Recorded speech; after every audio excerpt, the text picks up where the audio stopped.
ஒரு மனுஷன் பேசினதுனால எல்லாராலையும் அசிங்கப்படுத்தப்பட்டு அதுக்கப்புறம் ஒரு வார்த்தை கூட பேசாம இருந்து ஆஸ்கர் அவார்ட் வின் பண்ணியிருக்காருன்னு சொன்னா உங்களால் நம்ப முடியுதா?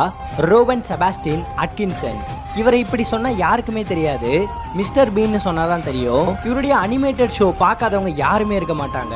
இவருடைய ஸ்டார்டிங் ஸ்டேஜ்ல இவர் நிறைய ஆடிஷன்ல அட்டன் பண்ணிருக்காரு. ஆனா இவருக்கு கொஞ்சம் வாய் திக்குங்கிறதுனாலே இவரை ரிஜெக்ட் பண்ணிட்டாங்க. ஆனா இவர் கொஞ்சம் கூட மனம் தளராம ட்ரை பண்ணிக்கிட்டே இருந்தாரு. 1990 இவருடைய ஃபர்ஸ்ட் டிவி ஷோ மிஸ்டர் பீனுங்கிற பேர்ல ரிலீஸ் ஆகுது. அந்த ஷோ மக்களுக்கு ரொம்பவே பிடிச்சிருந்துச்சு. அதுக்கப்புறம் மிஸ்டர் பீனுங்கிற பேர்ல 2 live action movies and animated series release ஆச்சு. சார்லி சாப்ளினுக்கு அப்புறம் பெஸ்ட் காமெடியனா இவர் மாறினாரு. ஒரு ஸ்டேஜ்ல இவருக்கு கொடுத்த அவார்டை இவர் எப்படி வாங்கியிருக்காருன்னு நீங்களே பாருங்க.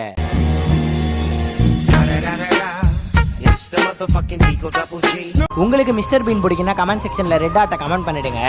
இந்த வீடியோ பிடிச்சிருந்தா லைக் பண்ணிடுங்க. நன்றி.